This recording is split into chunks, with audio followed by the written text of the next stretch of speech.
Hi, friends. Welcome back. I am Betty Arteaga Muriel, and this is Betty and Ellie. We have been talking about the ripple effects of parent coaching. And in our first episode, if you haven't watched it yet, we talked about how it starts with you. Then we went over about how the ripples goes to your partner. And today we're actually gonna talk how that ripple touches your kids, right? How it gets to them. And it's our topic today is how children do want to be part of the team. They want to be part of the collaboration. In this episode, we're talking about something that often surprises parents, and is that children do not respond to what we say.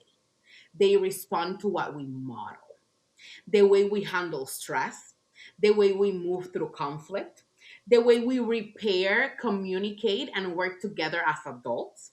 When children experience that kind of modeling, something shifts. They begin to feel like they belong, like they matter, like they are part of our team. Right? So today we're exploring how the inner works of parents, the inner works that we do with ourselves, then that creates the conditions for children to naturally grow or step into that cooperation, the connection, and the shared responsibility that we all want.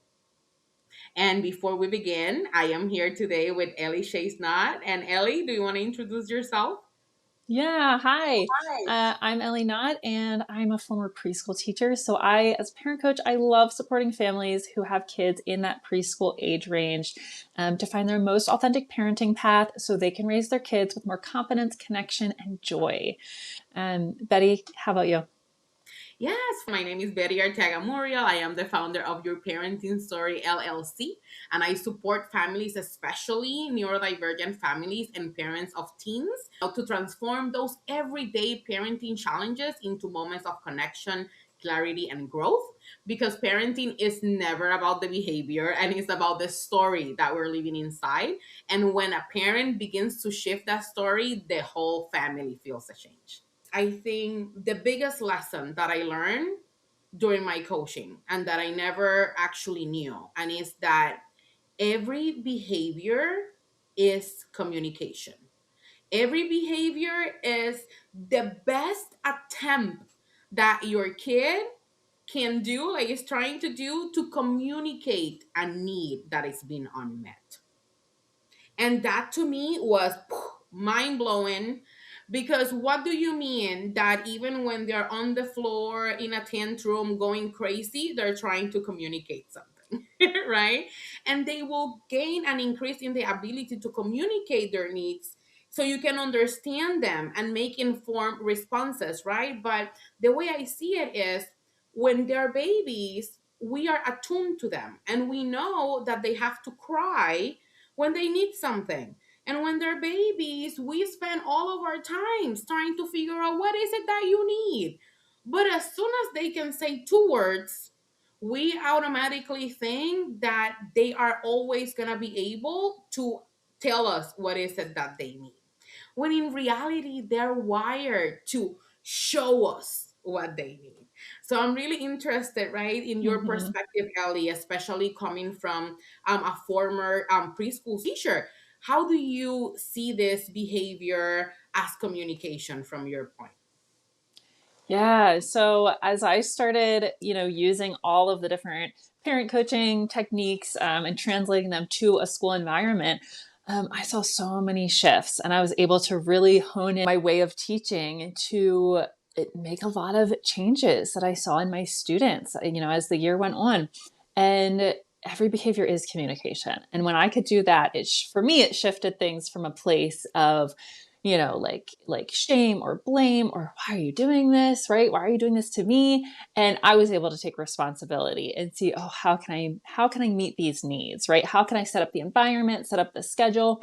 And as I did this, we were able to help children not have so many of those behaviors, right? Because I was able to help them communicate those needs, right, Mm, in more appropriate ways. So when I'm able to tune in and figure out what does that temper tantrum mean, or why are they whining right now, or why did they hit someone? And when I'm able to start figuring that out, then I can come in and I can actually teach them how to express that in a better way. And I can come in with those reminders. I can start seeing those things and being really attuned, like you said, like we are with little infants, so that I could notice these behaviors before they actually happened, right? I could see it as they started gearing up, and I could come in and remind them how we communicate that need, right? Mm-hmm. And so as I was doing this, these children, and I was working with 3 and 4 year olds mostly, as they get really used to this and they start to understand and realize that it's a lot easier, it feels a lot better, like it's just good when we can communicate these things, with our words or just in more acceptable ways. Um, there's less behaviors, right? There's less of the tantrums or less of the hitting or the grabbing toys, right? It starts to decrease in frequency and in intensity. I'm never going to tell you that it's going to completely go away because that's not developmentally appropriate, right? That's not where kids are at, especially at 3 and 4. But to see how much that they are capable of, especially with just a small reminder, instead of having to go through that entire tantrum. And now everyone's nervous systems are way up here, and we all just feel out of whack, and it takes us so long to like get back down to normal. Instead, I'm able to come in with these, little reminders, little tools, little strategies to support them to communicate those needs. And it just, you start to see the relationships, happening between the kids, and start seeing the awareness, seeing those light bulbs go off, where they're really just capable of so much more than we tend to give them credit for. And you're, as this happens, you start to see a lot more cooperation and teamwork, right? The intrinsic motivation starts to get turned on, and they're not asking you, oh, well, do I get a chocolate chip or an M&M, right, for doing this? Or do I get a sticker because I cleaned up? No, they're starting to recognize that like this is something we do. We clean up as a class because we all played with these things. We all need to put them away. And when we do that, we'll know exactly where that toy is tomorrow when we come back to play, right? And so they start to just pick up on these messages, and they might not like it all the time, right? It doesn't mean they're gonna listen every single time and they're gonna do things perfectly because they're 3, right? They're just learning all of these things. But it starts to get easier. There starts to be less pushback, less of that, butting heads, because they're recognizing I'm on their team. Mm-hmm. I want things to go the best for everyone, and they want to be a part of that team, right? Just like you mentioned. Um, I'm curious how that those changes showed up for you, Betty, and in your relationships with your children. Yeah, I think that my relationship with both my kids is completely different now than it was before. One of the things that and you mentioned the fact that afterwards, right? Afterwards, I'm able to introduce better tools, right?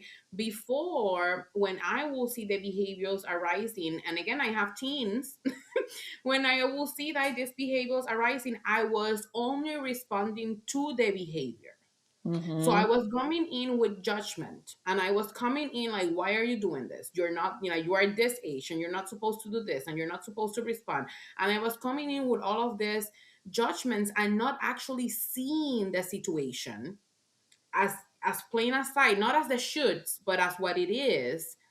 And I understand that before I can teach my kids how to communicate any other way, I need to listen to their language first. So before I can Mm-hmm. give them new language, I have to listen and be able to understand their language first. So when I'm having right now with my teen, one of the things that I notice, maybe I'm talking too much. Maybe I'm saying a little too much. And I started noticing, right? It's like when I make too many comments and the parents are like, but wait, we have to teach them. My daughter used to tell me, why do you have to make every moment a teachable experience, right? A life lesson. She used to call it, here you come with the life lesson. I could hear the eye roll, I promise you, with the, and I thought I'm doing great. And then I realized, you know what? She's shutting down because I'm coming in with the life lesson a little too quick, right?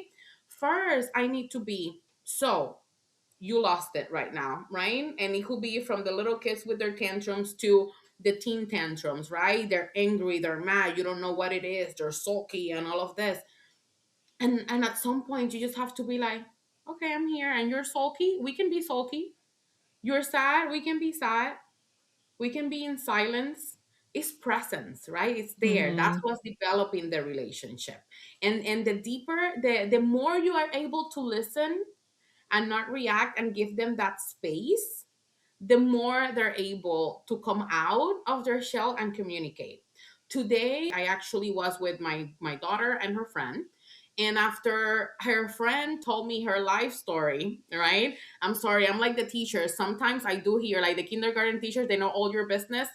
If I know your teen, I probably know your business, but don't worry, I don't judge. So they were telling me all of these things.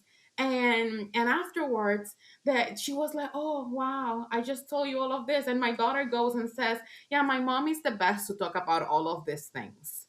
Aw. Yeah, every all of my friends say that they end up like trauma dumping on my mom. And I was like, "Oh, okay." I didn't say anything, but to me, that was like the best compliment that she could have given me ever, because this has taken me a long time. I went from mom, I don't want to talk to you, I don't want to tell you anything, and I still have some of those days. I have some days where she even tells me, "I'm going to tell you this, but you can't say nothing. You cannot ask questions about this." And then it comes to a point when I'm like, I have to choose. Is my need to be heard and my need to teach her bigger than my need for this deeper connection and relationship with her? Right? No, because my priority is that we are able to talk, because this is how I know what's happening. Right? Our kids will constantly and always be editing themselves. And I noticed that from myself too. I will say my mom knows one person in the house and I'm completely different person out on the streets. And I have a lot of parents that do say that, like, I really don't know, what my kids is doing out of the house. It's because they're editing themselves so much. Because every time that they say something, we jump in to try and either correct them or tell them a better way or give them a tool. "Oh, you're angry. Okay, let's breathe together." They don't need to breathe right now. Right now, they need to vent. And then as we become better listeners, as we are able to ground, and we've been talking about this, grounding into your confidence as a parent. In this moment, everybody is safe, everything is safe, I am good, I can sit here and listen to my kid complain about wanting Wingstop and not getting Wingstop right now. I can sit here and complain and just listen to them complain about that, because if I was 15, 16 and I wanted Wingstop and my parents were telling me no, I will have thrown a fit too. Right? Kind of in that moment, I am able to just be more comfortable in myself, knowing that the only expectation of me as a parent is to be able to provide presence, to be able to help them feel heard and seen and understood. And to do that, I don't have to teach anything. I just have to be there and be able to listen, to actually listen to what they're saying underneath all of those behaviors. Yeah.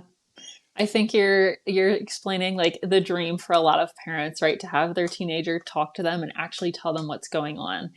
So I hear a lot of hope in your story that this is possible, which I Mhm. love.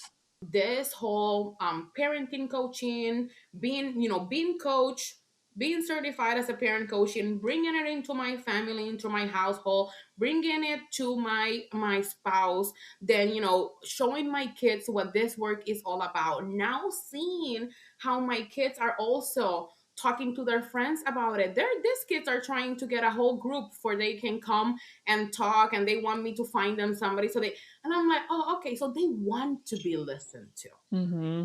They just don't want to be talked to too much, but they want to be listened to, right?" But as I expanded, I'm like, "Huh." So when I look around, this work does expand into my community. And this is what we're Mm, going to talk about next, right? How once it starts with you, and then you kind of start infecting your whole family, right? This is very contagious. then they're going out in the world in a different way. They're making connections in you as well, are going Yeah. out into the world making many more connections. So I'm excited to talk about how this ripple affects our community engagement as well. But before we're done, Ellie, how can we contact you if a parent is curious about working with you? Yeah, you can come to my website at elliechasecoaching.com, ELLIECHASE coaching.com. You can find me, Ellie Chase Coaching, on Facebook, Instagram, YouTube. You can, when you get to my website, you can schedule a free curiosity call so we can get to know each other and we can just talk about the options to work together and see if it feels like a good fit. Um, and Betty, how can we reach you? Yes, you can find me on social media. I am on TikTok, Instagram, and Facebook. Your parenting story is your underscore parenting underscore story.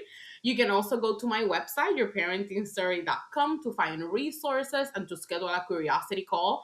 I am just a very curious person. As you can see, I am teen approved. So if you ever want somebody just to listen to your story and see where you're coming from and see if we're actually a good fit to work together, let's go ahead and schedule that curiosity call with me. And you can also shoot me an email, coachbetty at yourparentingstory.com. Until next time. Until next time, guys.